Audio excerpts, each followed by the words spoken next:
Sanibonani ninjani ngithembe ngiyaphila. Ukuyibhosi futhi lona ke njengoba nibona namhlanje angihambi ngedwa. Ngicela mfethu ubatshele ukuthi ngihamba nobani bhuti omdala. Hayi cha ngabe bayagamatwa abayazi inkuzi umjebhulo amazulu nomhlaba usithele ngandabqondile bathwazele nto anebe indoda enkulu wankamba. Usibhakabhaka sembondo buthi khupha umkhonto okhambeni safa zibhola. Suwani madoda. Bathi udume ngani ubhuti omdala? Kumuntu nje oqakekile noqalayo mhlawumbe ukubona ukuthi udume ngani ubhuti omdala. Hayi cha mfowethu yazi ngabe uyagamatwa ngazi namanje ngisasho. Uyazi bakithi ile ngwenye nje ihamba idlalisela amantombazana ngomtsizwa nakhona ngomngwenye buyangishika yazi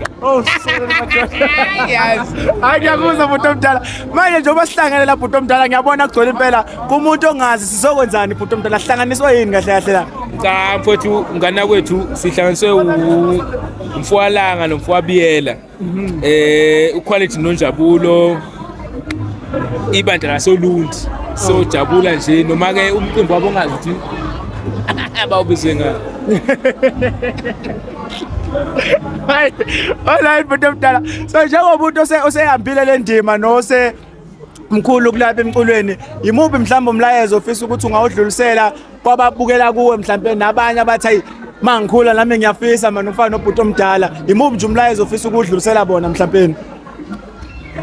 engakusho mawuyijonga engiqala ebujongweni mawuyijonga ungaphuqi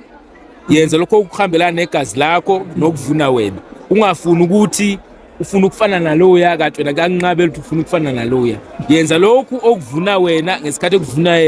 okuvuna wena nenhliziyo yakho mayivuma ukuthi yenza ukuthi negazi lakho lokho engakusho ensizweni.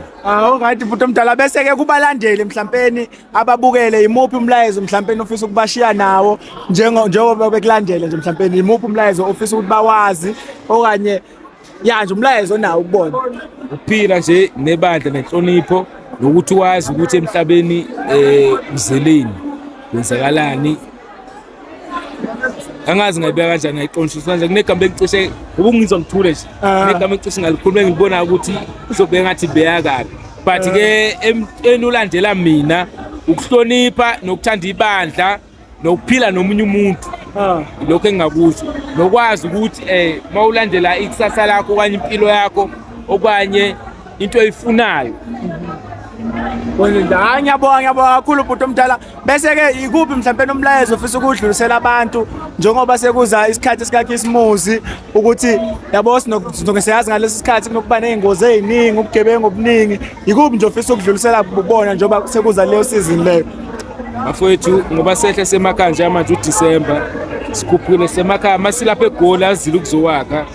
sizela ukuthi sikwazi ukuvusa imizi obaba bashiya nemizi nathi sifanele sishiye ingane zethu ezinemizi emgwaqeni ahloniphane silindane sibekezelelane singafuni ukuthi imoto yami mayigcina ku200 qoshele wena ogcina ku180 yakho asibekezelane emgwaqeni sihloniphe imithetho yomgwaqo. Bhuti omdala usakhuluma ngale yemizi ngake ngezwe la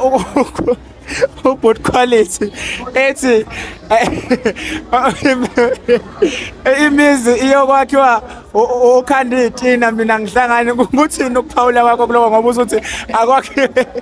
akwakhiwe imizi nje angithi ke mfowethu uma nomuntu ebhala ingoma mhlawumbe umuntu njengeciko elibhala ingoma engabhala njengawoba ngikhuluma nawe nje noma ebhala ngalana itafula sho naye wayebhalela ingoma ukuthi wayebhalela ingoma engenamininga lonto leyo egcina wakho wonke naye unayo into enaye ekhaya kubo anayo yena ekhaya kubo njengale ngoma le nje ifaze lo angazi bafobani abafusha ugatsheni lapha le ngoma ethi connect yabona ugatsheni uqala igxeke ethi angazi igxeke ugatsheni ethi thina sobuthenga utshwalo nihambe olobola njani yabo ngeke uzule lento le ithathe serious ngani ngoba ngiyaqonda hayi ngiyabonga kakhulu bhuti omdala uzongabatshela nje ukuthi ungicelele kuba ukuthi basubscribe kwi-JMJ Corporation kanza kwethu umtsizwa buyaphilelana cela nihambeni nosubscribe kwi-JMJ laphana ukhona ku-Facebook ukhona TikTok ukhona Instagram inamba yakho 081 8484 559 9. awucabange nje January masingane February uJulayi June April Umbasa uzibandlela uDisemba hey hayi Ayabonga kakhulu mfowethu omdala wakho.